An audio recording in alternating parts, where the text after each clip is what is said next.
हाँ जी, नमस्कार। कैसे हैं सब? मेहनत कर में आपका फिर से एक बार हार्दिक स्वागत है। और आज हम लेक्चर नंबर 12 पे पहुंच गए हैं मेडाइवल हिस्ट्री के। हमने इसको मुस्लिम आक्रमण से पढ़ना शुरू किया था। पहले हमने पूरी दिल्ली सल्तनत को पढ़ा और दिल्ली सल्तनत के बाद हम मुगलों को पढ़ रहे हैं। और मुगलों में भी बीच में हम शेर शाह सूरी, कल हमने पूरा लेक्चर नंबर 11 में उसको डिस्कस किया। कल के लेक्चर में हमने शेर शाह सूरी के जीवन काल के सारे युद्धों के बारे में पढ़ लिया था। तो एक बार मैं अगर फटाफट उसका रिवीजन कराऊं तो कल हमने देखा शेर शाह सूरी का बचपन का नाम फरीद होता है, इसके पिताजी का नाम हसन अली होता है। जो इसके पिताजी होते हैं हसन अली, वो बिहार में नुमानी वंश के यहाँ पर एक छोटे से जागीरदार होते हैं। और जब इसके पिताजी की मृत्यु होती है तो शेर शाह सूरी जागीरदार अपने पिता की जगह पे बन जाता है। फिर उसके बाद ये बचपन में एक शेर को मार देता है तो इसको उपाधि मिल जाती है शेर खान की। फिर नुमानी वंश के राजा के यहाँ पर उनके राइट हैंड की तरह काम करने लगता है। जब नुमानी वंश के राजा बहार अली नुमानी की मृत्यु होती है तो गद्दी पर बैठ जाता है शेर शाह। ये धीरे धीरे धीरे धीरे अपना साम्राज्य बहुत बड़ा करता है। और इन अफगानों की, शेर शाह भी अफगान था, लोधी भी अफगान थे, इनकी शुरू से टक्कर रहती है मुगलों से। क्यों रहती है? क्योंकि हमने देखा इब्राहिम लोधी को आके मार देता है बाबर, और लोधी वंश थे अफगान, शेर शाह सूरी भी अफगान। तो शेर शाह सूरी की शुरू से ही पूरी टक्कर रहती है, 36 का आंकड़ा रहता है मुगलों से। तो ये क्या करता है, 1532 में ही हुमायूं की इससे टक्कर हो जाती है दोहरिया के युद्ध में, लेकिन वहां पर हुमायूं जीत जाता है। फिर 1538 में हुमायूं बंगाल पर आके कब्जा कर लेता है। जिस समय हुमायूं बंगाल पर आके कब्जा करता है उस समय वो शेर शाह सूरी के अंडर में होता है। शेर शाह सूरी के हाथ से बंगाल चला जाता है। अब बंगाल से वापस आता हुआ हुमायूं क्या करता है, 1539 में चौसा के युद्ध में शेर शाह सूरी से फिर लड़ता है। लेकिन इस चौसा के युद्ध में प्लानिंग के साथ शेर शाह सूरी लड़ता है और हुमायूं को पानी में भिगा भिगा के मारता है। हुमायूं जैसे तैसे उस युद्ध से भाग जाता है जियाउद्दीन की वजह से। शहाबुद्दीन एक इंसान होता है जो उसको बचाता है, वो मछुआरा होता है, हमने समझा था इसको कल के लेक्चर में। और फिर 1540 में एक युद्ध होता है बिलग्राम का युद्ध, जिसमें शेर शाह सूरी पूरी तरह जीत के हुमायूं को भारत से बाहर भगा देता है। 1541 में गख्खर जातियों से युद्ध लड़ता है। ये गख्खर जाति एक ऐसे ट्राइब्स थे जो लूटपाट करते थे। इनको बिहार और झारखंड वाले एरिया में हरा के अपने रोहतासगढ़ किले की चारों तरफ से 4 बाउंड्री करा देता है, किलाबंदी करा देता है। 1542 में वापस आता हुआ मालवा जीतता है। 1543 में यहां से वो पूरनमल चला जाता है, रायसेन में पूरनमल से लड़ता है। और वहां पे वो रायसेन के युद्ध में क्या करता है, पूरनमल को छल कपट से हरा देता है, छल कपट करके मार देता है। उसके बाद 1544 में उसका एक बहुत ही बड़ा युद्ध होता है जिसको हमने मारवाड़ का युद्ध देख के पढ़ा। कल हमने जैतारण का पूरा युद्ध समझा, मालदेव से वो कैसे कैसे लड़ता है। उसमें जैता कुंपा की कहानी को हमने अच्छे से पढ़ा। हमने वहां देखा कि इतिहास में सारे के सारे वो सेनापति पढ़े जाते हैं जो हारे। जैसे जैता कुंपा कल हमने पढ़े।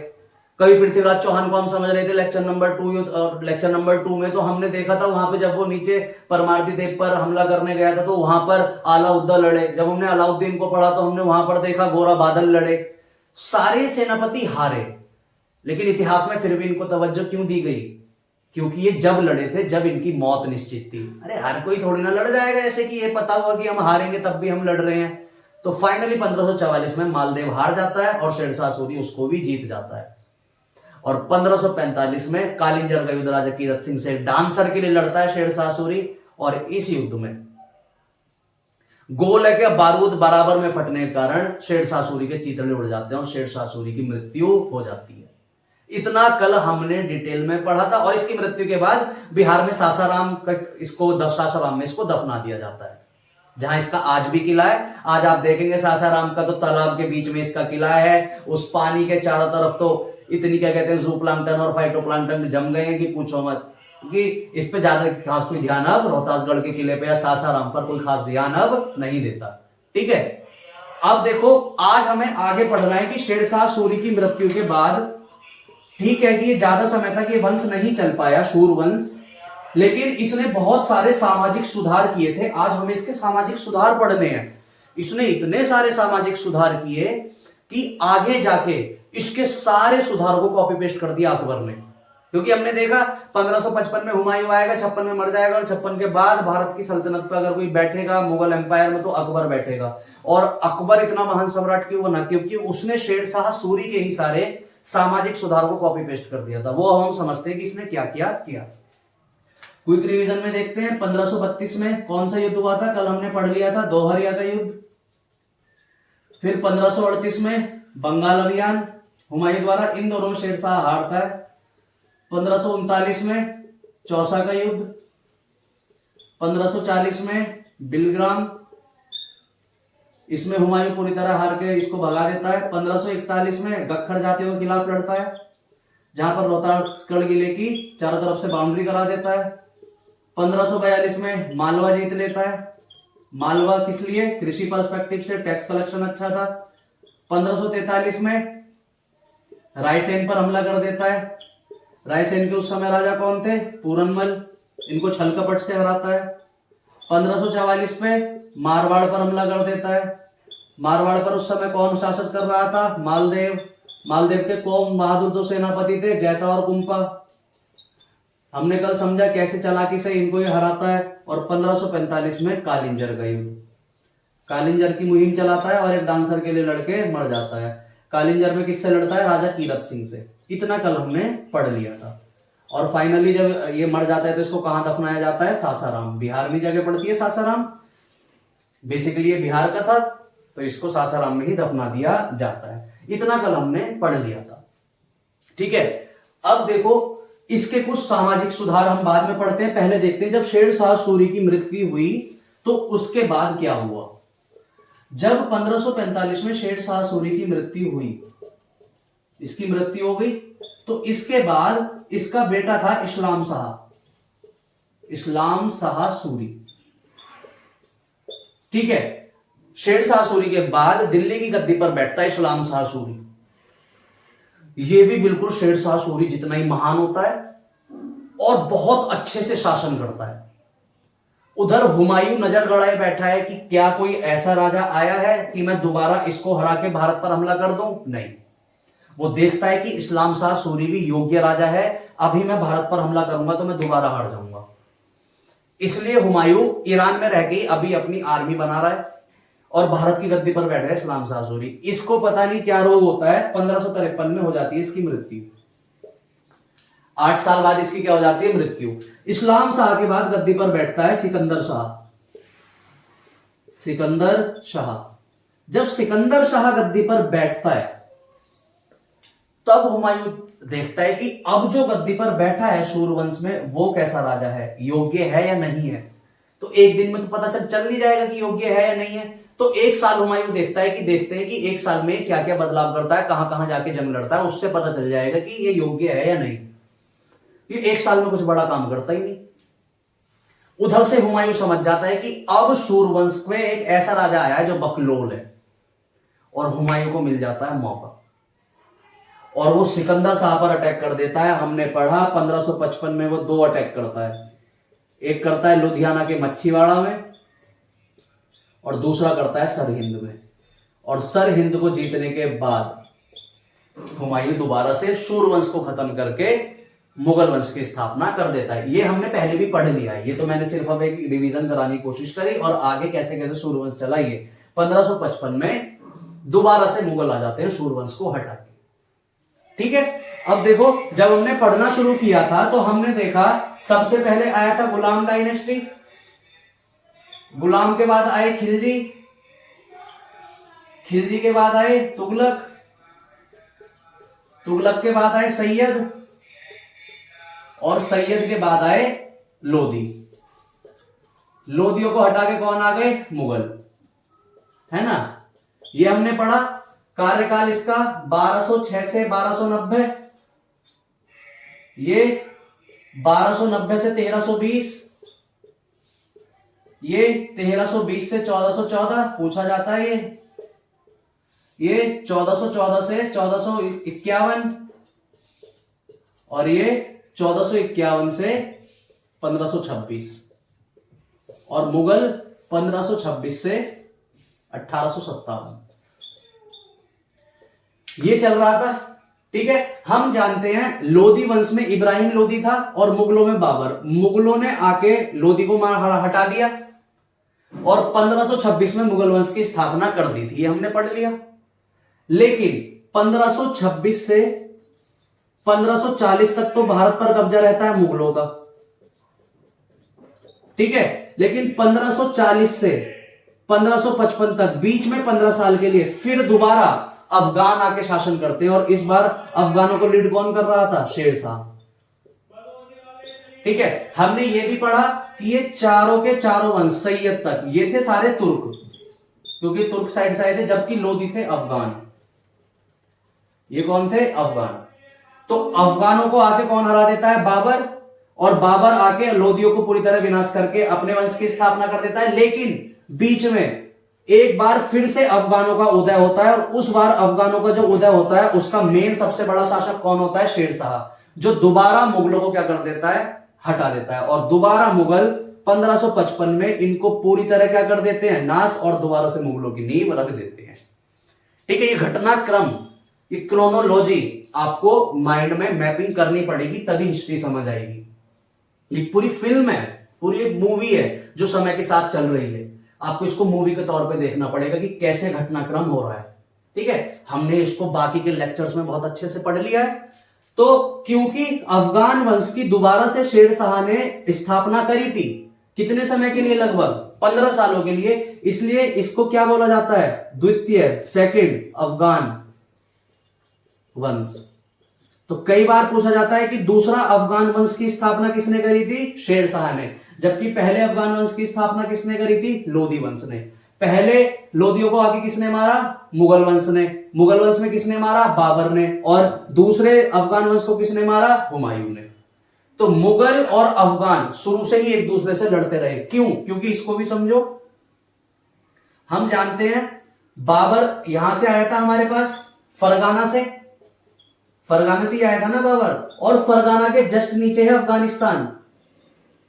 तो बाबर और अफगानिस्तान में कौन रहेंगे? अफगान। तो अफगान और बाबर में शुरू से यहां पर पूरा पेज था, 36 का आंकड़ा था। तो यहीं से अफगान और मुगलों में नहीं बनती थी। तो जो यहां की लड़ाई थी वो यहां भी स्वाभाविक तौर पर दिखनी थी, जो दिखती रही। इसलिए मुगल और अफगान हमेशा आपस में लड़ते रहे, ठीक है। ये घटनाक्रम समझ आ गया। अब हम देखो इसके द्वारा किए गए कुछ प्रशासनिक कामों को समझते हैं कि इसने कितने सारे सुधार करे। देखो, हेडिंग लगाओ, शेर शाह सूरी द्वारा किए गए सुधार। यहां से क्वेश्चंस आते हैं, और यहां पर क्योंकि कुछ सुधार बहुत ही ज्यादा इंपॉर्टेंट है हमारे लिए जीके के पर्सपेक्टिव से भी, जो आपको अभी समझ आएंगे। देखो, शेर शाह सूरी ने इतने सुधार किए, सामाजिक सुधार, कि इसके सारे सुधारों को आगे जाके कॉपी पेस्ट कर देगा अकबर। हम पढ़ेंगे अभी, नेक्स्ट लेक्चर में हमारा अकबर शुरू होगा। इसलिए क्योंकि अकबर ने सारे सुधार किसके कॉपी पेस्ट करे थे? शेर शाह के। इसलिए शेर शाह सूरी को बोला जाता है अकबर का पुरोगामी। पुरोगामी का मतलब समझते हो? पाथ फाइंडर, जिसने दिशा दिखाई। तो अकबर को दिशा किसने दिखाई थी? शेर शाह सूरी के कार्यों में। इसलिए शेर शाह सूरी को अकबर का पाथ फाइंडर बोला जाता है। और यहां से क्वेश्चंस आते हैं एग्जाम्स में कि पाथ फाइंडर अकबर का कौन था? शेर शाह सूरी। क्योंकि शेर शाह सूरी के सारे सामाजिक सुधारों को उसने अपने समय में अच्छे से कॉपी पेस्ट कर दिया। शेर शाह सूरी का साम्राज्य छोटा था, तो इसकी जो नीति विस्तार हो पाई वो छोटे लेवल पे हो पाई। अकबर बहुत बड़े साम्राज्य का राजा था, तो उसने इन्हीं सारी नीतियों को बहुत बड़े पैमाने पे अप्लाई कर दिया, तो अकबर की चांदी हो गई, ठीक है। पहला ये। दूसरा, शेर शाह सूरी के दरबार में उस समय के बहुत बड़े, आज के समय में हम जैसे वित्तीय मंत्री बोलते हैं, फाइनेंस मिनिस्टर, तो शेर शाह सूरी के दरबार में जो फाइनेंस मिनिस्टर थे उनका नाम था टोडरमल। बहुत बड़े वित्त मंत्री थे ये, इनको पैसे की अच्छी खासी नॉलेज थी। और देखो, टोडरमल हिंदू है, नाम से ही पता चल रहा है। इससे हमें, और ये वित्त मंत्री के सबसे बड़े हेड थे शेर शाह सूरी के समय, इससे पता चलता है कि शेर शाह सूरी बड़े पदों पर हिंदुओं को रखने से हिचकिचाता नहीं था। इसका मतलब वो हिंदुओं से खास नफरत नहीं करता था, जैसे औरंगजेब आएगा हिंदुओं को कटवा देगा, नहीं। शेर शाह सूरी ने अपने दरबार के बड़े ओहदे हिंदुओं को दिए थे, इसका मतलब वो हिंदुओं के प्रति संवेदनशील भावना रखता था। यही टोडरमल आगे जाके शेरशाह सूरी के मरने के बाद लगभग सूर्यवंश खत्म हो गया था और मुगल दोबारा आ गए थे, और मुगल जैसे ही आए हुमायूं खत्म, हुमायूं के बाद तुरंत आ गया अकबर। तो शेरशाह सूरी के दरबार से टोडरमल जाके शिफ्ट हो गए थे अकबर के दरबार में। और अकबर इतना आगे इसलिए ही गया क्योंकि जो उसकी टीम थी उसमें टोडरमल जैसे महान इंसान थे। कभी भी अकेला इंसान आगे नहीं चल पाएगा, बहुत आगे तक नहीं जा पाएगा, लेकिन अगर उसकी टीम में बहुत ही उलझे हुए लोग हैं तो भी वो आगे नहीं जा पाएगा। लेकिन अगर उसकी टीम में मैच्योर सुलझे हुए लोग हैं जो उसको अच्छी राय देते हैं तो इंसान बहुत आगे जाएगा। अकबर के साथ सबसे अच्छी चीज यही हुई कि उसको जितने भी लोग मिले, अब्दुल रहीम इधर, मान सिंह उधर, टोडरमल इधर, बहरमल, जितने भी लोग उसको मिले सब बहुत सुलझे हुए इंसान थे जिसने अकबर को ऊपर ले जाने में बहुत मदद करी। जिनमें से कौन थे? टोडरमल। और टोडरमल शेरशाह सूरी के दरबार से ही अकबर के दरबार में गए थे। और ये किस काम को करते थे? वित्तीय मंत्री थे, मतलब फाइनेंस डिपार्टमेंट पूरा शेरशाह सूरी के समय देखा करते थे। और तो और शेरशाह सूरी ने देखो व्यापार के लिए क्या क्या सुधार करे। व्यापार के लिए, व्यापार मतलब अर्थव्यवस्था, अपने समय की अर्थव्यवस्था सुधारने के लिए इसने क्या किया? इसने सड़क बनवानी शुरू करी, सड़क निर्माण शुरू किया। आज भी आप जानते हैं अगर आपको कहीं भी विकास करना है आप वहां पर सड़क बिछा दें। आज देखें भारत में कितनी तेज गति से पर डे हम लगभग 40 किलोमीटर रोजाना 2014 से आज तक हम लगभग हर डे 40 किलोमीटर के आसपास की रोड बिछा रहे हैं डेली। रोड बिछाने से देखो होता क्या, जब कनेक्टिविटी अच्छी हो जाती है, ट्रांसपोर्टेशन अच्छा हो जाता है, तो मान के चलिए मुझे यहां से आगरा जाना है और एक बढ़िया सा हाईवे बन गया, ठीक है। अब दुनिया उस हाईवे से जाएगी अपना टाइम बचाने के लिए, क्योंकि आज के समय में सबसे कीमती टाइम है। हाईवे अच्छा सा बन गया, शॉर्ट है, सब दुनिया उससे जाएगी। तो हाईवे के बीच में धीरे धीरे धीरे धीरे आसपास की जो प्रॉपर्टी है वहां पे होटल बनने लगेंगे, क्योंकि भाई इंसान अगर हाईवे से जा रहा है तो खाने पीने के लिए तो कहीं रुकेगा। तो जगह जगह होटल बनने लगेंगे, बसावट होने लगेगी, लोग आके बसने लगेंगे, बड़े बड़े बिजनेसमैन जाएंगे, देखेंगे यार इस रोड से जाने में तो 30 मिनट भी नहीं लगती, तो यहां पर एक कंपनी बड़ी सी बना देते हैं, क्योंकि एकदम आएंगे एकदम चले जाएंगे रोड से, तो आसपास बड़ी बड़ी कंपनियां सेटअप होने लगेंगी।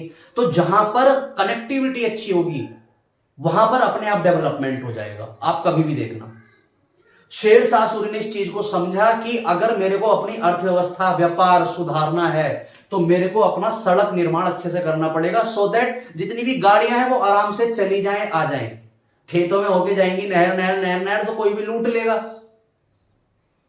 कनेक्टिविटी अच्छी होगी तो आने जाने में सहूलियत होगी। जो आज सरकार कर रही है हमारी, वो शेरशाह सूरी ने अपने समय में किया था, आज से 500 साल पहले, ठीक है। अभी सड़क निर्माण में देखो सबसे फेमस रोड को जो रिपेयर करवाता है वो कौन सी है? GT road, grand trunk road, grand trunk road. आज हम जानते हैं ये बंगाल से लेके, कहां से लेके? बंगाल से लेके आज के पाकिस्तान तक जाती है, सिंध वाले एरिया तक, इमेजिन। और बंगाल में भी एग्जैक्ट अगर इसने कहां से बिछवानी शुरू करी थी तो बंगाल के सोनार गांव से, सोनार गांव एक जगह है, और वहां से लेके पंजाब, आज के पंजाब के सिंध तक इसने एक रोड बिछवाई जिसको हम आज भी क्या बोलते हैं? GT road. पूरा आप वेस्ट को ईस्ट से जो कनेक्ट करते हैं ना वो जीटी रोड से करते हैं, ये ऐसे, ये ना इधर बंगाल है और बंगाल से ये यहां तक सिंध तक इसने पूरी रोड बिछवाई जिसको हम क्या बोलते हैं? GT road.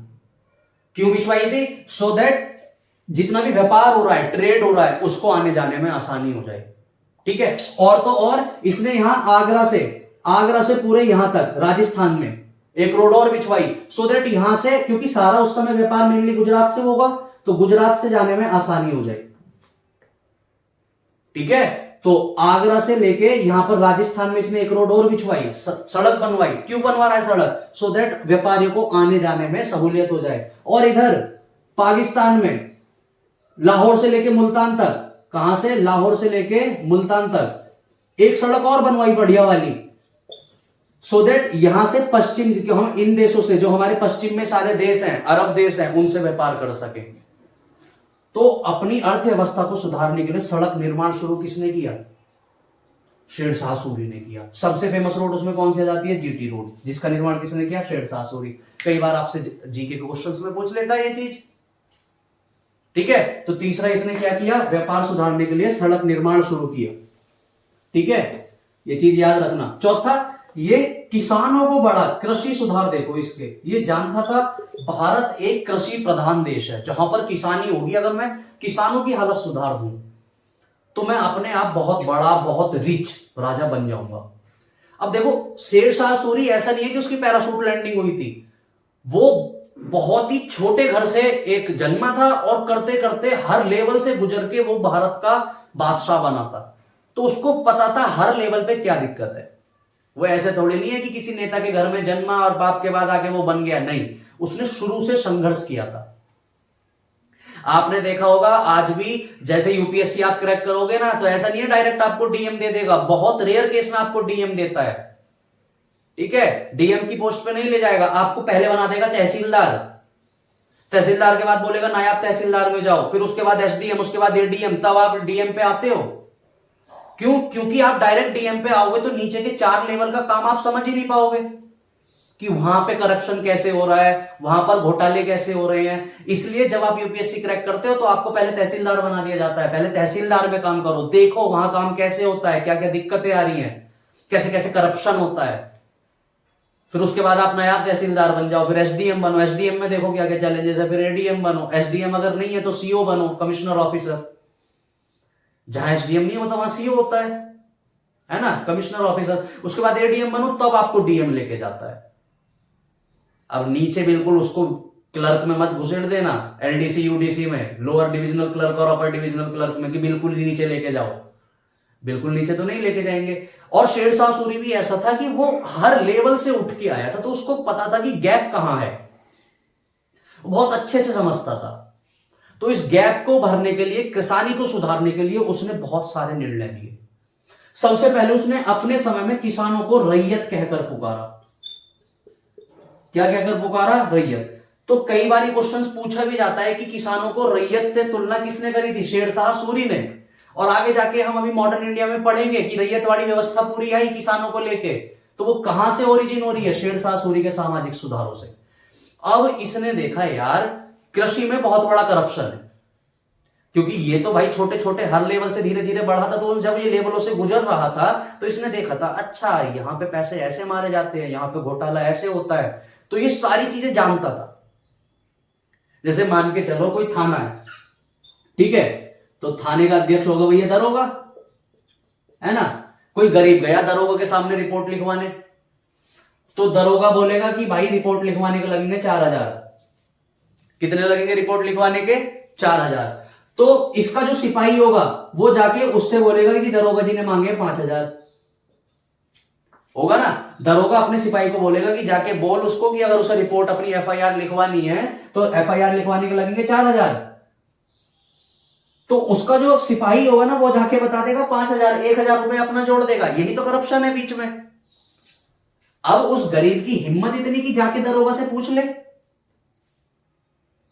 नहीं पूछ सकता कि जी हमारे तो आ रहा है आपका सिपाही, हमसे 5000 मांग रहा है। दरोगा उसको ये थोड़ी ना बोलेगा मैंने तो 4000 बोली है। भाई दरोगा की अपनी इमेज है, हालांकि सिस्टम में सबको पता है कि दरोगा भी ऐसे ही है, लेकिन जनता में जाके तो दरोगा अपना फीलिंग के साथ रहेगा ना पूरी। अब ये बोलेगा कि मेरी 4000 मांगे थे तो और 5000 क्यों मांग रहा है, तो उसको छवि को नुकसान पहुंचेगा। तो ये बीच में 1000 रुपए क्या हो गए? बढ़ गए नहीं बढ़ गए? ऐसे ही जितने लोग बढ़ते जाएंगे उतना करप्शन बढ़ता जाता था। सेम हो रहा था कृषि में। इसके समय क्या हो रहा था? शेरशाह सूरी अब खुद जाके तो किसानों से टैक्स कलेक्ट करेगा नहीं, उसने बहुत सारे टैक्स कलेक्टर रख रखे थे जिनको हम बेसिकली कलेक्टर बोल देते हैं। अधिकारी जाके टैक्स कलेक्ट करते थे। अब मान के चलो शेरशाह सूरी ने या सरकार ने आपसे बोला कि हम आपसे 100 बोरी टैक्स लेंगे, आपकी जमीन है उस हिसाब से आप पे 100 बोरी टैक्स बनता है। लेकिन सरकार के आदमी जब आपसे टैक्स लेने आएंगे वो बोलेंगे सोनी 110 बोरी दो। अब आप गरीब किसान हो, आपकी हिम्मत की आप जाके सरकार से बोलो कि साहब आपके जो ये छोटे लोग हैं आके अधिकारी जो है हमसे 110 बोरी मांग रहे हैं, नहीं आप चुपचाप दे दोगे। सरकार ने बोरी कितनी मांगी थी टैक्स के बदले? 100, और अधिकारी आगे कितनी मांग रहे हैं? 110। 10 बोरी वो आपस में खा जाएंगे। और ये चीज जब ये शेरशाह सूरी था ना, ये चीज अपने आंखों से देखता था कि अच्छा यहां पर गड़बड़ है। तो इसको सुधारने के लिए इसने एक बहुत ही अच्छी व्यवस्था चलवाई जिसको हम बोलते हैं पट्टा व्यवस्था, पट्टा कबूलियत व्यवस्था। यह बहुत अच्छी व्यवस्था थी। इसमें देखो क्या होता था, शेरशाह सूरी ने इसके समय के जितने भी किसान थे सबकी जमीन नपवा दी कि अच्छा तेरे पे इतनी जमीन है, तेरे पे इतनी जमीन है, तेरे पे इतनी जमीन है, और जमीन के हिसाब से इसने टैक्स लगाना शुरू कर दिया। अब मान के चलो जैसे मेरे पे 10 कट्ठा जमीन है, शेरशाह सूरी का कोई अधिकारी आया और उसने मेरी जमीन नाप दी, मेरी जमीन है 10 कट्ठा। अब शेरशाह सूरी के पास वो रिकॉर्ड जाएगा कि एक सचिन नाम का इंसान है जिसकी 10 कट्ठा जमीन है। अब वहां से मेरा एक कागज बनेगा शेरशाह सूरी के दरबार से कि अच्छा तुम्हारा नाम सचिन है, तुम्हारी मम्मी का नाम ये, फूफा का नाम ये, ताऊ का नाम ये, चाची का नाम ये, मौसी का नाम ये, मामा का नाम ये, तुम्हारा एड्रेस ये, और तुम पे इतने कट्ठा जमीन है, इसके बदले तुम पे इतना टैक्स लगेगा। और इतना सब लिख के शेरशाह सूरी के साइन होके वो आ गया मेरे पास, और पीछे उस पर एक ब्लैंक पेज होता था। अब मैं देखता था अच्छा मौसी का नाम सही लिखा है, मामा का नाम सही लिखा है, ये सब ठीक है, कोई प्रॉब्लम वाली बात नहीं है, इतना मेरा एड्रेस लिख दिया ठीक है। मैं देखूंगा गली नंबर 9 है और गली नंबर लिख दिया 7, गलती होगी तो मैं उस पर दोबारा लिख के दूंगा कि चाचा जरा आंख खोल के लिखो, तुमने गली नंबर 7 लिख दिया, मैं तो गली नंबर 9 में रहता हूं। तो वो दोबारा जाएगा शेरशाह सूरी की सरकार, उसको ठीक कर देगी। फिर दोबारा मेरे पास आएगा कि देख ले भाई अब सब ठीक है, मैं बोलूंगा हाँ भाई अब सब ठीक है। और पीछे एक पेपर होता था जिसपे हमें कबूल करना होता था कि ठीक है अब आपकी सारी इंफॉर्मेशन ठीक है, मेरी जमीन इतनी है और इसके बदले में इतना ही टैक्स दूंगा। और फाइनली मेरे को पीछे वाले पेज पर लगा देना करना था अपना अंगूठा, मतलब कबूल करना पड़ता था कि ठीक है आपने जो पट्टा भेजा है, आपने जो रजिस्ट्रेशन फॉर्म भेजा है, उसकी सारी इंफॉर्मेशन बिल्कुल ठीक है और मेरी इतनी जमीन के हिसाब से इतने टैक्स बनता है और मैं इस चीज को कबूल करता हूं। तो जब सरकार शेरशाह सूरी अपनी तरफ से एग्रीमेंट भेजता था उसको क्या बोलते थे, पट्टा, और जब आप उसको कबूल कर लेते थे तो उसको क्या बोलते थे, कबूलियत। और व्यवस्था अब तो आप पे रिटर्न फॉर्म में आ गया। अब शेरशाह सूरी ने, केंद्र सरकार ने मान के चलो आप पे 50 बोरी फिक्स कर दी। अब अधिकारी आके कैसे ले लेंगे आपसे 60 बोरी, आप तुरंत पट्टा व्यवस्था दिखा दोगे उसको, ओए देख इधर तेरी राजा ने क्या कर रखे हैं, इस पे सिग्नेचर मार रखे हैं, और 50 बोरी होगी, अगर 60 बोरी लेगा जाके बोल दूंगा कि देखो राजा जी आपने निर्धारित करी है 50 बोरी और आपका अधिकारी आके मांग रहा है 60 बोरी। तो इसने बीच लेवल से करप्शन हटा दिया। देखो जो कितनी अच्छी चीज है ना। आज की सरकार भी हमारी ऐसे टेक्निक्स, ऐसी व्यवस्थाएं नहीं कर सकती, क्योंकि सरकार जानती है बीच में जो झोल है ना, अगर उसको हटाएंगे तो सीधा वोट कट जाएगा। क्योंकि आज लोकतंत्र है, उस समय होता था राजतंत्र। राजा के सामने वोट काटोगे तुम, राजा तुम्हें काट देगा, है ना। तो शेरशाह सूरी ने कृषि को सुधारने के लिए बड़े अच्छे वो करे। अच्छा, इसी में इसने जाब्ती प्रणाली चलाई। अब जाब्ती प्रणाली का मतलब ये नहीं है कि तुम्हारी जमीन को जब्त कर लिया जाएगा, नहीं। इसने बोला सब लोगों की जमीन नापी जाएगी, क्योंकि नापने के हिसाब से तो टैक्स उसमें फिक्स होगा। ऐसे थोड़ी नहीं कि कितने ही तुम पे टैक्स लग जाएगा, पहले जमीन नापेंगे कि इतनी जमीन है तुम्हारी, उस हिसाब से तुम पे इतना टैक्स लगेगा। तो जमीन जो नापते थे उसको बोला गया जाब्ती प्रणाली। शेरशाह सूरी के समय जो किसानों की जमीन नापी गई उसको हमने क्या बोला, जाब्ती प्रणाली। ठीक है। अब एक बात बताओ, सरकार अगर फ्री में ऐसे जमीन नापती रहती तो दिक्कत हो जाती। आए दिन बोलते रहे चाचा तुम जमीन तो नाप के गए लेकिन मेरा वो वाला प्लॉट रह गया, जरा उसे भी नाप दिया। अब शेरशाह सूरी का अधिकारी को पागल कर देते। तो शेरशाह सूरी ने बोला कि यार ऐसे तो दिक्कत आ जाएगी, भारत है, फ्री का काम अगर है, फ्री का तो कूड़ा भी बट रहा है तो भारत टूट के पड़ता है पूरी तरह कूड़े पे भी। ठीक है, फ्री का तो तुमने देखा होगा कि फ्री का तो भारत में अगर कबाड़ा भी पड़ा है ना, लोग चुन के भर लेते हैं। और पैसे से तो कुछ भी, अगर पैसे की बात आ गई तो पीछे हट जाते हैं, नहीं अभी पसंद नहीं है, बाद में देखेंगे, अभी तो मेरे घर पे है, होता है ना ऐसे। तो जाब्ती प्रणाली क्या था कि जमीन की दोबारा नपाई कराना, है ना। अब जमीन की नपाई जब तुम कराओगे तो भाई शेरशाह सूरी को डिपार्टमेंट में अधिकारी रखने पड़ेंगे, वो जाएंगे। अब वो फ्री में काम थोड़ी नहीं करेंगे। अब शेरशाह सूरी अगर उनको पैसा देता रहेगा तो पागल हो जाएगा। तो शेरशाह सूरी ने एक चीज मैंडेटरी कर दी कि आप जब अपनी जमीन की नपाई कराओगे तो आपको उसके बदले टैक्स देना पड़ेगा। क्या देना पड़ेगा, टैक्स। और उस टैक्स का नाम रखा गया जरवाना टैक्स। कौन सा टैक्स, जरवाना टैक्स। तो जरवाना टैक्स कौन सा टैक्स था, जहां पर किसान अपनी जमीन को नपवाया करते थे और जमीन को नपवाने के हिसाब से टैक्स दे दिया करते थे। आज भी आपने देखा होगा गांवों में अमीन आता है जमीन नापने, है ना, अमीन। और अमीन के बाद ऊपर होता है, अमीन के बाद तहसीलदार, ये तहसीलदार कह रहा हूं लेखपाल, है ना। तो शहरों में होता है लेखपाल, गांव में तो आज भी होता है कानूनगो। गांव में लेखपाल कम होते हैं, कानूनगो ज्यादा होते हैं, है ना। तो शेरशाह सूरी ने क्या करा कि भाई जो जमीन नापेगा ऑन ग्राउंड जाके वो कहलाएगा अमीन। क्या कहलाएगा? अमीन। और जो उसको रिपोर्ट में लिखेगा सारी चीजें वो करेगा काम कानूनगो। तो कानूनगो नाम का एक अधिकारी रखा इसने। किस नाम का? कानूनगो। कानूनगो का काम होता था कि भाई जा सारी जमीन को नपवा और उसके बाद फाइनली एक पेपर पर लिख के दे दे कि हाँ इसकी इतनी जमीन है। तो जमीन नापने के मामले में फाइनली जो अधिकारी होता था वो कौन होता था? कानूनगो, जिसकी आज तुलना हम लेखपाल से कर लेते हैं डायरेक्टली। ठीक है। अब देखो अमीन आएगा, गांव में तो देखा होगा अमीन को पकड़ के पीट देते हैं लोग। क्यों? सामने वाला जमीन वाला जो होता है वो ज्यादा पैसे खिला देता है अमीन को, तो जमीन ही गलत नाप देता है। वो 2 कट्ठा जमीन उसके हिस्से में फालतू कर देता है, बोल देता है तुम्हारी जमीन कम है। अब पब्लिक को आ जाता है गुस्सा, पब्लिक पकड़ के अमीन को नाप देती है ढंग से। अमीन फिर पिट के अगले दिन आता है, कहता है यार कल गलत जमीन नाप दी थी, पैसा लेके पिट गए थे, तो अगले दिन फिर सही नापता है। अब देखो इसमें प्रॉब्लम क्या है। अमीन ने गलत जमीन नापी, ठीक है। जब उसने गलत जमीन नापी तो वो अपनी रिपोर्ट सारी जाके दे देगा कानूनगो को या लेखपाल को।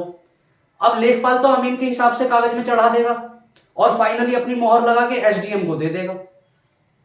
अब लेखपाल ने गलत रिकॉर्ड दे दिया, जमीन तो तुम्हारी है, मान के चलो तुम्हारी जमीन थी 100 कट्ठा, लेखपाल ने चढ़ाई उसमें से 95 कट्ठा और मोहर लगा के दे दी एसडीएम को। अब आप लगाते रहो चक्कर एसडीएम ऑफिस के और बोलते रहो साहब हमारी जमीन नपवा लो, 100 कट्ठा है, ये है वो है। एसडीएम बोलेगा जब नप रहे थे तब कहां थी आप फिर उसको सफाई दोगे सर अमीन ने पैसे खा लिए, मेरी जमीन गलत नाप दी। कह रहे कोई नहीं, क्योंकि वहां भी करप्शन है, करप्शन तो वहां भी है। तो ये सारी चीजें तो शेरशाह सूरी ने इस चीज को खत्म करने के लिए कानूनगो बनाया और कानूनगो को बोल दिया बेटे हाथ पैर काट दूंगा अगर कहीं भी गलती करी। तो कानूनगो भी डर के काम करता था, बिल्कुल सही काम करता था। ये शेरशाह सूरी के समय की कुछ ऐसी व्यवस्थाएं थी कि सूरवंश ने इतनी आसानी से मुगलों को उखाड़ फेंका और जनता का भरोसा जीत के भारत पे शासन किया। आज भी आपको भारत में ऐसी व्यवस्थाएं नहीं मिलेंगी इतनी कड़क, थोड़ी लचीली व्यवस्थाएं मिलेंगी। व्यवस्थाएं हैं लेकिन उनको लचीले ढंग से पेश किया जाता है, ठीक है। तो कानूनगो क्या करता था? कानूनगो फाइनली बताता था कि इस पे इतनी जमीन है और जमीन नपवाने पे आपको किस नाम का टैक्स देना हुआ करता था? जरवाना। ठीक है, इतनी चीजें लिख ली, मिटा दो, चलो मिटा देते हैं। अब देखो जब इसने इतनी सारी सड़कें बनवाई, ठीक है, तो ये जानता था यार सड़कें मैंने बनवा तो दी है, अब लोग अगर इतने अपने प्रदेश को छोड़ के दूसरे प्रदेश इतने दूर जाएंगे तो यार वो रात में रुकेंगे कहां? रोड पे, जंगलों में थोड़ी ना रुकेंगे। पता चला सियार आया, भालू आ गया, ले गया, खा जाएगा। शेर आया घुमाने ले गया, मुंह पकड़ के दाब के शेर ले जाएगा। तो यार शेरशाह सूरी को लगा ये तो जनता के साथ नाइंसाफी होगी, तो उसने रोडों के हर 8-9 किलोमीटर के डिस्टेंस पर सराय बसवाए। सराय समझे किसे बोलते थे? जैसे पंडाल बना देते हैं कि रुकने की व्यवस्था, रुकने की व्यवस्था करी इसने, सराय बनाए। रोड जो इतनी इसने बड़ी बड़ी बनाई कि अगर कोई जाएगा तो रात में रुकेगा कहां? तो रात में सराय में रुकेगा, पंडालों में रुकेगा। और इन सराय में हर धर्मों के लोगों के लिए अलग अलग व्यवस्थाएं थी। हिंदू हो तो आपका खाना अलग मिलेगा, आपके जो पूजा पाठ करेगा, आपकी जो आपके पैर चूमेगा वो अलग होगा। मुस्लिम धर्म के हो तो आपके लिए रूम अलग है, वहां पर आपके रीति रिवाजों से आपको खाना मिलेगा। सारी चीजें इसने करवाई। और कुछ रैयत तो आज भी हैं, सोचिए, इससे पता चलता है कि वो रैयत कितनी मजबूत रही होंगी। ये सराय, रैयत कह रहा हूं, वो सराय कितनी मजबूत रही होंगी कि शेरशाह सूरी के समय की कुछ बनी सराय आज भी जिंदा है। आज भी उनके निर्माण कार्य, सोचिए उस समय कितना मजबूत रहा होगा कि 500 साल बाद भी उसकी सराय आज भी हमें देखने को मिल जाती है। और इनकी ज्यादातर सराय आगे जाके बदल गई मंडियों में। जब सराय में ज्यादा काम नहीं बचा तो सराय आगे जाके किस में बदल गई? मंडियों में। और ये मंडी की व्यवस्था सबसे पहले भारत में स्थापित कर रहा है तो शेरशाह सूरी कर रहा है। आज आप जाते हैं शादी ब्याह में मंडी से सामान लेने, तो ये जो ढांचा तैयार कर रहा है, स्ट्रक्चर तैयार कर रहा है, वो शेरशाह सूरी करके दिया। और इन मंडियों में ही आके किसान अपनी फसलें बेचा करते थे। आज सारे के सारे किसान अपनी फसल कहां बेचते हैं? मंडियों में। तो ये व्यवस्था किसने शुरू करी? शेरशाह सूरी ने अपने समय, समझे। और तो और आज भी देखो किसान रोते हैं एमएसपी के लिए, जगह जगह आंदोलन हो रहे हैं किसके लिए, एमएसपी, मिनिमम सपोर्ट प्राइस, कि आप कम से कम एक मूल्य ऐसा निर्धारित कर दो कि उतने मूल्य पर हमारी फसल को सामने वाला खरीदेगा। तो सरकार कोशिश करती है एमएसपी निर्धारित करने की, लेकिन सबसे पहले अगर एमएसपी किसने निर्धारित करी थी वो शेरशाह सूरी था। इसका मतलब क्या है कि किसान अगर अपनी फसल लेके आएगा मंडी में तो मंडी वालों को उतने रेट में ही वो खरीदनी पड़ेगी जितने रेट प्रशासन तय करता था। मान के चलो गेहूं है, शेरशाह सूरी ने तय किया कि भाई 2 रुपए किलो गेहूं लिए लोगे, 2 रुपए किलो गेहूं, तो मंडी को मजबूरन कम से कम 2 रुपए किलो में लेना पड़ता था, इससे कम में नहीं ले सकते। इसको बोलते हैं एमएसपी, मिनिमम सपोर्ट प्राइस की, उससे कम में आप फसल नहीं खरीदोगे किसानों की। अभी किसानों को की जो मेन मांग है, अभी दिल्ली में फिर दोबारा मार्च निकल रहे हैं, आजकल में देखो अभी दोबारा कितने मार्च किसान निकाल रहे हैं, वो एमएसपी को लेकर उनका मेन मुद्दा है कि आप एमएसपी डिसाइड कर दो। जो एमएसपी सबसे पहले कंसेप्ट भारत में लेके आया शेरशाह, ठीक है। आज आपने देखा होगा जब जितने भी श्रवणकारी हैं जो ये लेने जाते हैं नवरात्रों में, कहा यार देखो कावड़ लेने जो जाते हैं, जितने भी कांवरिया हैं कावड़ लेने जाते हैं, तो आपने देखा होगा हर स्टेट की गवर्नमेंट जगह जगह रुकने की उनकी व्यवस्था करती है, रास्ते में यहां रुकेंगे, जगह जगह पंडाल लग जाते हैं। ये सब हमने कहां से सीखा, ये व्यवस्थाएं सबसे पहले भारत में करनी शुरू करी थी तो वो शेरशाह सूरी था। जब आप इतने बड़े बदलाव कर देंगे तो सीधी सी बात है कि भाई आपको नवाजा जाएगा। इसलिए शेरशाह सूरी मुगलों को हटा के दोबारा गद्दी पर बैठने में सक्षम हुआ था। अब देखो ये जानता था हर समाज में 3 वर्ग के लोग होते हैं, बहुत अमीर, मिडिल क्लास, बहुत गरीब, यही होता है मेजरली। अगर हम बांटना चाहें तो बांटने को तो 100 कैटेगरी में बांट लो, लेकिन मेजरली यही 3 होती हैं, बहुत ज्यादा अमीर, फिर मिडिल क्लास और फिर बहुत ज्यादा गरीब। अब हर देश में जो बहुत ज्यादा अमीर जो होते हैं ना वो 1-2-3% ही होते हैं, उससे ज्यादा नहीं होते। अपने भारत में भी देख लो तो जो अव्वल दर्जे के अमीर हैं वो 3-4% ही है, उससे ज्यादा नहीं है। और अव्वल दर्जे को जो गरीब है वो भी 10-12-20% है, लेकिन मिडिल क्लास हर जगह आपको मिलेंगे कम से कम 70-80%। ठीक है, तो सबकी डिमांड अपने हिसाब से अलग है। जो बिल्कुल गरीब है वो 30 रुपए की चप्पलों में खुश है, जो मिडिल क्लास है वो 100 रुपए की चप्पल पहन रहा है, और जो बहुत अमीर है वो 5,000 रुपए की चप्पल पहन रहे हैं। सबके लिए चीजें अलग अलग है। तो शेरशाह सूरी के समय भी ऐसे ही अंतर थे, कुछ लोग बहुत गरीब थे, कुछ मिडिल क्लास थे, कुछ लोग बहुत अमीर थे। तो इसने क्या करा, 3 तरीके के सिक्के चलाए। क्या करे, 3 तरीके के सिक्के। हम इसकी मुद्रा प्रणाली समझते हैं।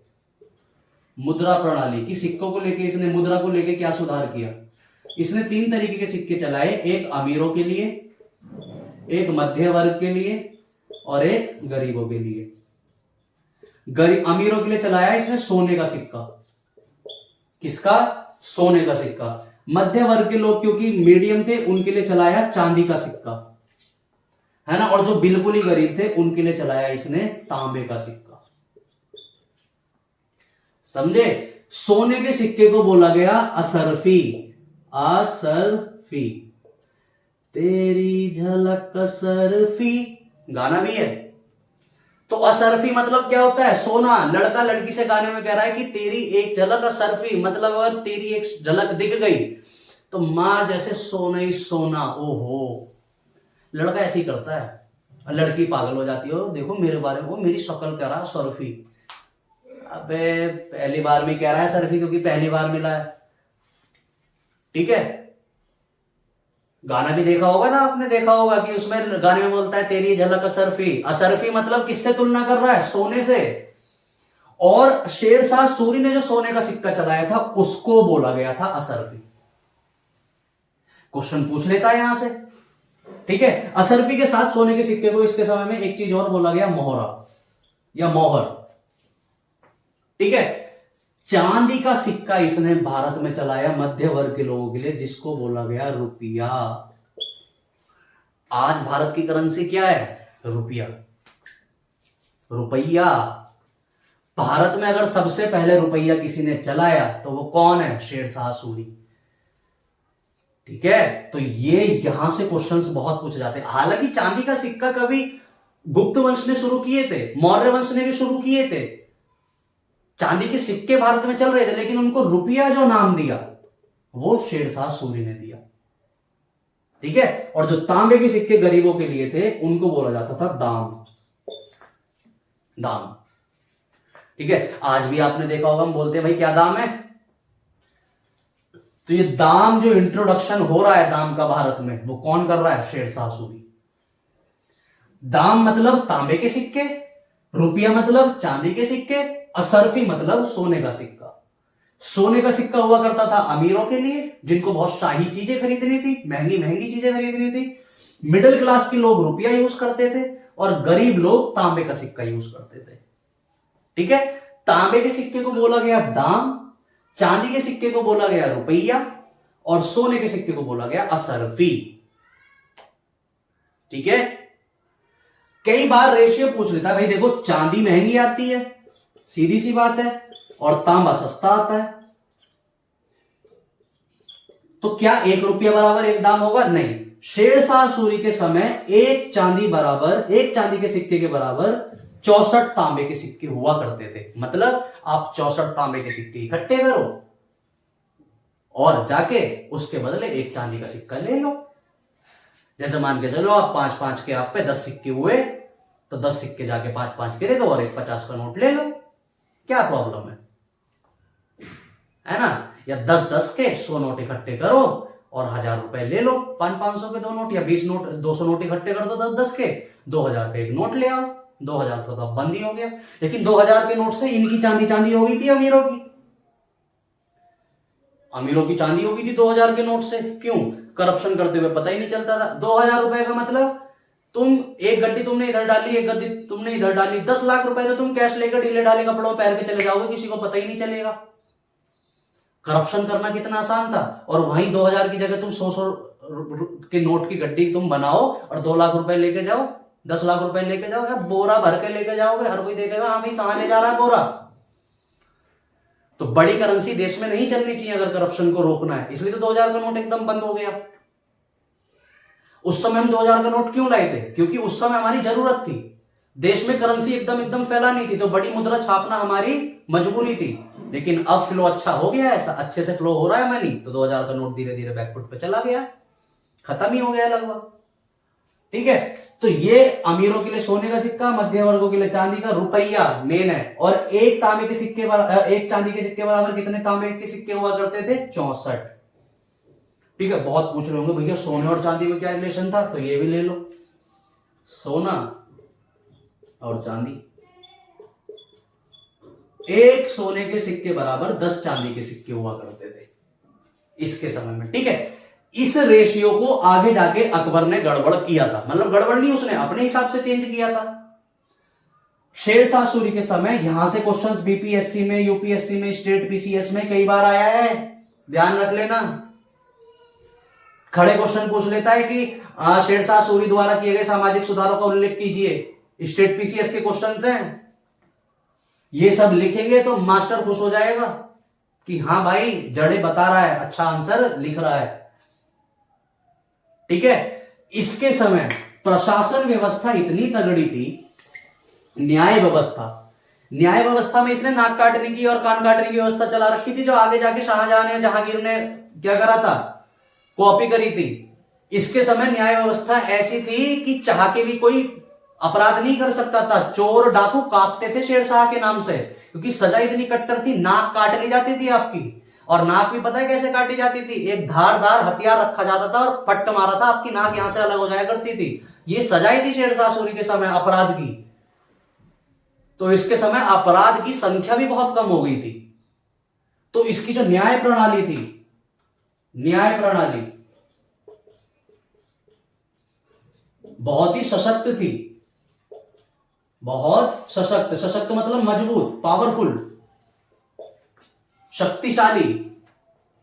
और व्यवस्थाएं ऐसी थी कि आपकी नाक कान काट लिए जाएंगे, यहां से हथियार रखा जाएगा और भट्ट मार दिया जाएगा, कान अलग। तो अगर आपको ऐसी सजाएं दी जाएंगी तो आप अपराध करने से कतराएंगे। अधिकारियों को भी मारता था ऐसी, अगर अधिकारी जाके झोलमेल करते थे कुछ। जबकि आज आपने सामने वाले को जान से ही मार दिया तो पहले कोर्ट के चक्कर लगाते लगाते थक जाओगे 10 महीने। तो ठीक है। और उसके बाद अगर सामने वाला जिसने अपराध करा वो पैसे वाला होगा तो कोर्ट को तो पैसे नहीं खिला पाएगा, जाके थाने में पैसे खिला देगा, बाहर छूट के आ जाएगा। ऐसी न्याय व्यवस्था है हमारी। इसके समय देखो, करके देखो कोई कांड। खुद कहा जाता है इसके समय मोहम्मद अब्बास नाम के बहुत ही चर्चित लेखक इसके दरबार में रहा करते थे, शेरशाह सूरी। उन्होंने अपनी किताब में खुद लिखा है कि शेरशाह सूरी के समय पुलिस व्यवस्था और न्याय व्यवस्था, कानून व्यवस्था इतनी जबरदस्त थी कि रात में 12 बजे या 2 बजे भी गांव के एरिया से कोई बूढ़ी औरत पैदल अपने सर पे सोना लेके गुजर रही है तो किसी डाकू की हिम्मत नहीं थी कि जाके उस पर अटैक कर दे और उससे सोना छीन ले। और आज आप 12 बजे एक सुनसान रोड पे लड़की को निकाल के देखिए। आए दिन आप पढ़ते हैं ना, आज ये कांड हुआ, आज ये कांड हुआ, क्योंकि न्याय व्यवस्था ठप है, लचीली है, ठप नहीं है, लचीली है। शेरशाह सूरी के समय किसी की हिम्मत नहीं थी कि जाके किसी महिला को छेड़ दे या चोरी कर ले, क्योंकि पता है पकड़े गए ना अगर तो जड़ से हिला देगा। तो ये कुछ व्यवस्थाएं थी, पुलिस व्यवस्था। शेरशाह सूरी की पता है अच्छी बात क्या थी? शेरशाह सूरी की अच्छी बात यह थी कि अगर कांड होता था ना तो वो अधिकारियों को पकड़ता था और अधिकारियों को सजा दिया करता था। अधिकारियों को पता चल गया था कि या तो हम फटाफट मुजरिम को ढूंढ लें, और मुजरिम को नहीं ढूंढेंगे तो जो सजा मुजरिम को मिलनी हुआ करती थी वो अधिकारियों को मिलती थी कि तुमने अपना काम अच्छे से नहीं करा तभी मुजरिम ने अपराध करा। तो अधिकारी बड़े अच्छे से काम करते थे, इसलिए अपराध उसके समय बहुत कम था। आज हमारे सेक्रेटरी, इतने बड़े रैंक के सेक्रेटरी होते हैं, जीवन निकल जाता है, वो एसी में से बाहर नहीं निकलते। सच में भाई, देश को तो सेक्रेटरी चला रहे हैं ना, पीएम वीएम जितने भी नेता हैं, ठीक है वो तो अदलते बदलते रहते हैं, लेकिन देश को तो आपने देखा होगा, आज कोई मंत्री हमारा ट्रांसपोर्ट मंत्री है, कल को उसको बना देते हैं फाइनेंस मिनिस्टर। अब फाइनेंस मिनिस्टर से परसों बन जाता है वो रेलवे मिनिस्टर। तो वो तो बदल रहा है लगातार। देश को कौन चला रहे हैं? हमारे सेक्रेटरी। और उन सेक्रेटरी को चाहिए सारी ऐसी शान और शौकत, पूछो मत। एसी में बैठेंगे, कहीं जाते हैं ना तो पहले बोलते हैं कि भाई हमारा अगर सेक्रेटेरिएट रूम अगर हमारा खाली है, वहां पे व्यवस्था अच्छी है तो हम वहां जाएंगे, वरना नहीं जाएंगे। उनको धूप बिल्कुल लगी ना जाए। देश के अगर सीनियर अधिकारी ऐसी जीवन शैली जिएंगे तो आम नागरिक तो परेशान होंगे ही होंगे। लेकिन शेरशाह सूरी जानता था कि इन अधिकारियों को टाइट करो, अपने आप प्रशासन सुधर जाएगा। इसलिए उसने पुलिस व्यवस्था, न्याय प्रणाली को इतनी अच्छी क्यों कर पाया? क्योंकि सजा, अगर कुछ कांड हुआ करता था और मुजरिम ना पकड़ा जाए तो वो अपने अधिकारियों को सजा देता था कि तुमने काम अच्छे से नहीं करा तभी ये कांड हुआ। इसलिए उसके समय ये सारी चीजें इतनी अच्छी थी। ठीक है, ये सारे इसके प्रशासनिक सुधार थे जो पूछे जाते हैं। कई बार 8 नंबर का क्वेश्चन आ जाता है सीधा स्टेट पीसीएस में विस्तार में कि शेरशाह सूरी द्वारा किए गए सारे प्रशासनिक कार्यों का उल्लेख कीजिए। 200 शब्दों में, 250 शब्दों में आपसे क्वेश्चन पूछ लेगा ये। आपको ये सारी चीजें लिखनी पड़ेगी पॉइंट वाइज। ठीक है, हम जानते हैं फिर शेरशाह सूरी की मृत्यु हुई, उसके बाद इस्लाम शाह आया और उसके बाद सिकंदर शाह को हुमायूं दोबारा से हरा के गद्दी पर बैठ जाता है और फिर लुढ़क के उसकी दीनपना नाम से लाइब्रेरी से मृत्यु हो जाती है। और फिर भारत पे शासन होता है दोबारा अकबर का, जिसको हम कल के लेक्चर में पढ़ना शुरू करेंगे। ठीक है, अच्छे से पढ़ना, सब समझ तो आ ही गया होगा, इसमें तो कोई दिमाग लगाने वाली बात है ही नहीं। ठीक है, चलिए, थैंक यू।